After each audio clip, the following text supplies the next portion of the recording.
Bismillahirrahmanirrahim. Assalamualaikum warahmatullahi wabarakatuh. Saya Husniatur Rahmi dari jurusan Ilmu Perpustakaan dan Informasi Islam dengan NIM 1930304012 dari YIN Batu Sangkar dengan mata kuliah Sejarah Peradaban Islam. Baiklah, Husni akan sedikit mempresentasikan hasil dari ujian akhir semester yang telah Husni buat. Yang pertama adalah proses hijrah Nabi Muhammad SAW dari Mekkah ke Madinah serta peninggalan-peninggalan sejarah peradaban Islam di Madinah. Sebelum Nabi Muhammad SAW hijrah ke Madinah, beliau telah melakukan dakwah di Mekkah selama 13 tahun, yang mana Nabi memperoleh suka dan duka dari perjalanan dakwah beliau. Dan pada 1 tahun yang disebut dengan tahun berduka Nabi SAW karena meninggalnya Khadijah dan paman beliau yaitu Abu Thalib. Dan pada tahun itu pula terjadi sebuah peristiwa besar, yaitu peristiwa Isra Mi'raj pada tahun tepatnya pada 27 Rajab 621 Masehi. Terjadi Isra Mi'raj, dan di sana beliau mendapatkan wahyu untuk mendapatkan perintah untuk melaksanakan sholat 5 waktu. Dan berita ini pun disebarkan kepada pengikut-pengikut beliau, tetapi kaum kafir Quraisy tidak mempercayainya dan semakin menuduh Nabi Muhammad SAW sebagai seorang pembohong atau berdusta. Dan kaum kafir Quraisy ini semakin semena-mena semenjak istri dan paman beliau tersebut meninggal. Dan di tahun yang sama pula, yaitu tahun 621 Masehi, datanglah 6 orang dari penduduk Yastrib ke Mekah untuk melaksanakan haji dan mendengarkan dakwah Nabi Muhammad SAW, dan menemui beliau di Bukit Aqobah dan menyatakan diri untuk masuk Islam dengan menyatakan kesediaan untuk mengikuti ajaran Islam, kesetiaan mereka, dan mereka ingin berkorban baik itu harta maupun jiwa, serta mereka berjanji untuk melindungi Nabi Muhammad SAW. Dan peristiwa tersebut disebut dengan peristiwa Bai'at Aqobah yang pertama. Dan pada musim haji tahun ke-12 kenabian terjadi Bai'at Aqobah yang kedua, yang mana 73 orang dari penduduk Yastrib mendatangi Rasulullah SAW, dan mereka datang bertujuan untuk melaksanakan haji serta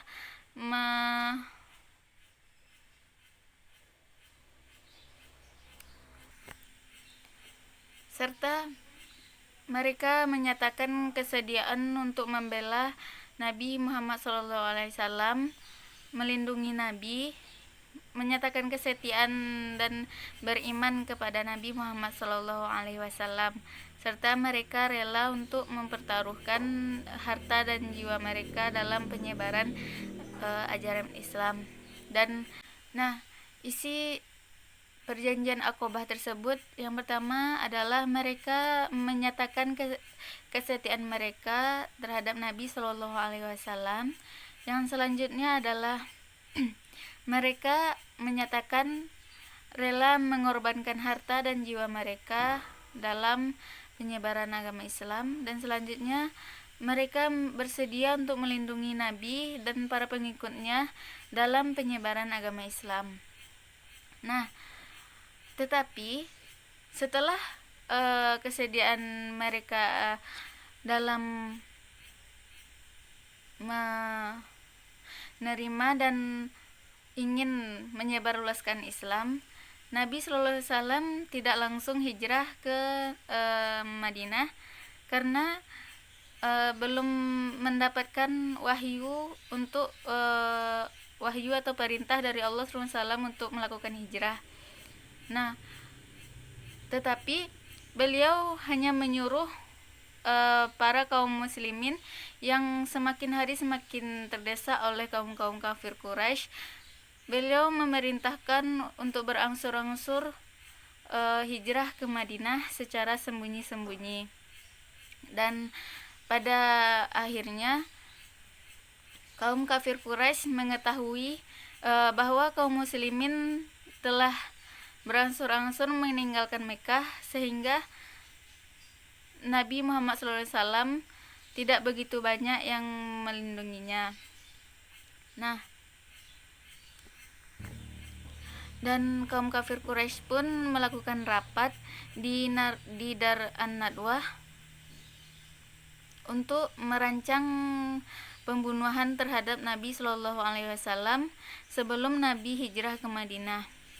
Nah, oleh sebab itu Allah memerintahkan Jibril dan memberitahukan kepada Nabi Muhammad SAW agar hijrah pada malam harinya ke Madinah, dan cara untuk memanipulasi para kaum kafir Quraisy ini, Nabi SAW menemui Abu Bakar untuk bersiap-siap dalam proses perjalanan hijrah ke Madinah, serta Nabi Muhammad SAW menyuruh Ali bin Abi Thalib untuk tidur di depan beliau dan memakai selimut yang biasa beliau pakai untuk mengelabui kaum kafir Quraisy tersebut. Dan pada malam harinya para pemuda kaum kafir Quraisy mengepung rumah Nabi Muhammad SAW dan menunggu waktu yang tepat untuk melakukan pembunuhan. Dan mereka pun terkecoh karena yang tidur tersebut ternyata bukan Nabi Muhammad SAW, melainkan Ali bin Abi Thalib. Dan Nabi SAW berserta Abu Bakar As-Siddiq melakukan perjalanan ke Gua Tur, dan mereka berada di sana selama 3 hari 3 malam di Gua Tur tersebut. Dan suplai makanan dilakukan oleh anak atau putri dari Ali bin Abu Bakar As-Siddiq, yaitu Asma. Beliau mengantarkan makanan kepada Nabi Muhammad SAW dan Abu Bakar secara diam-diam agar tidak ketahuan. Dan Abu Bakar pun juga menyuruh putra beliau untuk sebagai mata-mata dalam proses hijrah tersebut, dan menyuruh Amir Ibnu Fuhairah untuk mengembala di sekitar Gua Sur. Setelah 3 hari 3 malam Nabi Muhammad SAW dan Abu Bakar berada di Gua Sur, lalu beliau melanjutkan perjalanan dan sampai di kota Madinah. Dan peninggalan-peninggalan yang ada di peninggalan sejarah peradaban Islam di Madinah, di antaranya yaitu ada Masjid Nabawi, Masjid Quba, Jabal Uhud, Kubah Hijau, dan Samud Al-Hijr, dan masih banyak lagi. Dan selanjutnya adalah khalifah-khalifah besar pada dinasti Umayyah dan Abbasiyah, serta peninggalan-peninggalan sejarah pada kedua dinasti tersebut. Yang pertama adalah khalifah besar pada dinasti Umayyah. Yang pertama adalah Muawiyah bin Abi Sufyan. Nah, beliau ini dikenal sebagai orang yang pandai baca tulis, sehingga Nabi Shallallahu Alaihi Wasallam memerintahkan beliau sebagai penulis wahyu beserta para sahabat lainnya. Nah, yang selanjutnya beliau berhasil menaklukkan seluruh wilayah Syria, sehingga wilayah Syria tersebut menjadi wilayah Islam secara keseluruhan. Dan selanjutnya adalah beliau juga mempelopori terbentuknya angkatan tentara Islam, dan beliau juga memakmurkan seluruh umat memakmurkan seluruh penduduk yang dipimpinnya. Yang selanjutnya adalah Marwan bin Hakam. Beliau ini salah satunya menetapkan mata uang sebagai alat tukar dalam perdagangan atau alat tukar untuk perdagangan sehari-hari, dan beliau menciptakan mata uang ini. Dan selanjutnya adalah Al-Walid ibnu Abdul Malik. Beliau ini berperan dalam bidang infrastruktur, sehingga sejarah arsitektur Islam dapat dikatakan dimulai dengan serius pada masa pemerintahannya. Dan selanjutnya adalah Umar bin Abdul Aziz, yang mana salah satunya beliau memindahkan pusat kedokteran dari Iskandaria ke Antioquia dan Haran atau Turki, serta beliau dikenal sebagai pemimpin yang menyamaratakan semua hak penduduk yang beliau pimpin, sehingga tidak terjadi kemiskinan, melainkan kemakmuran di mana-mana, tidak terjadinya kemiskinan ataupun pencurian sedikit pun tidak terjadi pada masa beliau ini. Dan selanjutnya adalah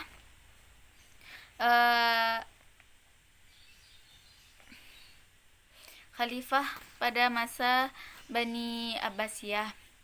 Yang pertama adalah Abu Abbas As-Saffah, yang mana beliau ini memimpin pasukan Abbasiyah sehingga mencapai kemenangan atas Bani Umayyah pada pertempuran di Sungai Zab, Irak pada tahun 750 Masehi. Dan yang selanjutnya adalah Abu Ja'far Al-Mansur, yaitu pendiri ibu kota baru Bani Abbasiyah, yang mana ibu kotanya tersebut terletak di Baghdad, atau nama lainnya adalah Madinah Salam. Yang selanjutnya adalah Harun ar-Rasyid.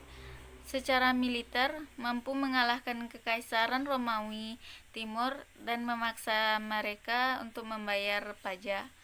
Jadi pada masa Kekaisaran Harun ar-Rasyid ini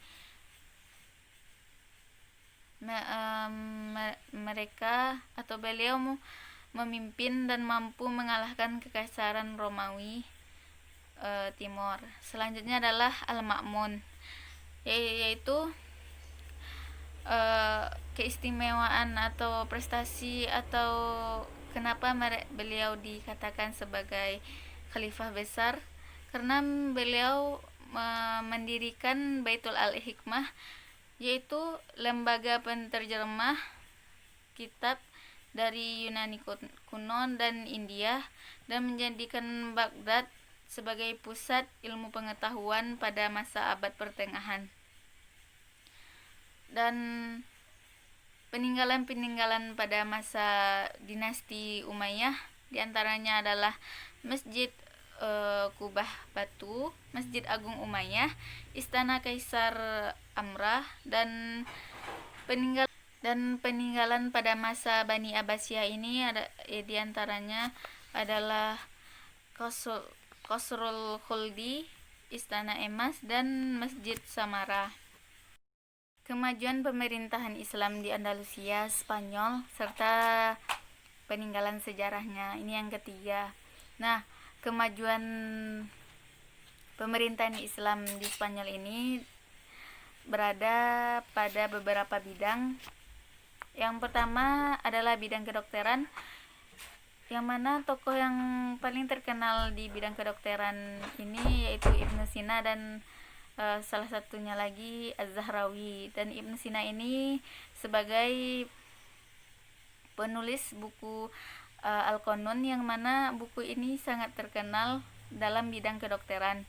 Dan yang selanjutnya Az-Zahrawi ini adalah seorang tokoh yang pertama kali memperkenalkan teknik pembedahan kepada manusia, dan ilmu ini sangat berguna sehingga teknik pembedahan tersebut berada sampai sekarang. Yang selanjutnya adalah sains. Di bidang sains yang terkenal adalah Abbas bin Firnas, yang mana beliau ini memperkenalkan alat transportasi udara atau penerbangan. Jadi beliau yang pertama kali memperkenalkan alat transportasi di bidang penerbangan. Dan selanjutnya di bidang geografi yang terkenal adalah Al-Idrisi yang lahir di Ceuta. Beliau ini memperkenalkan teknik pemetaan dan proyeksi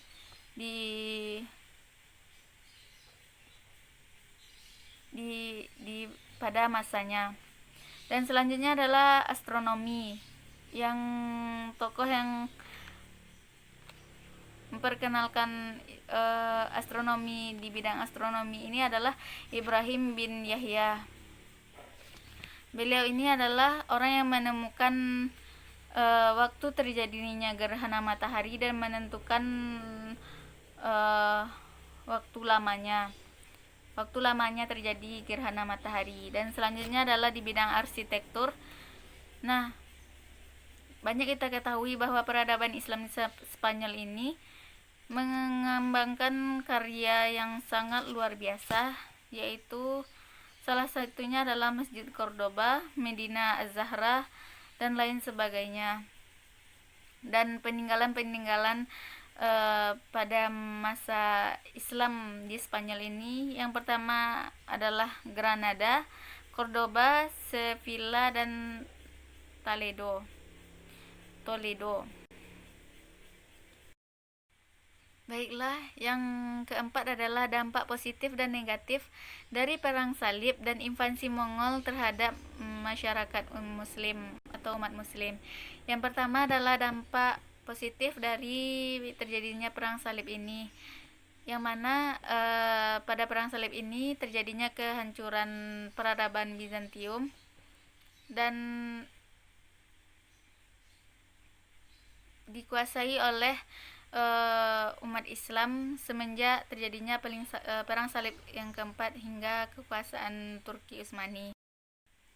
Dan dampak negatif dari perang salib ini adalah yang pertama, hilangnya peradaban umat muslim dari dunia timur ke barat. Selanjutnya adalah peradaban muslim yang telah dibawa ke barat menjadikan dunia barat sebagai awal mula peradaban kejayaan sampai sekarang, dan menjadi pusat perkembangan ilmu dan teknologi sampai saat sekarang ini. Dan ya, dampak negatifnya tadi masyarakat muslim di timur kehilangan peradabannya yang semula menjadi pusat seluruh kegiatan, pusat militer, pusat keilmuan, dan sebagainya, sekarang berpindah ke dunia barat.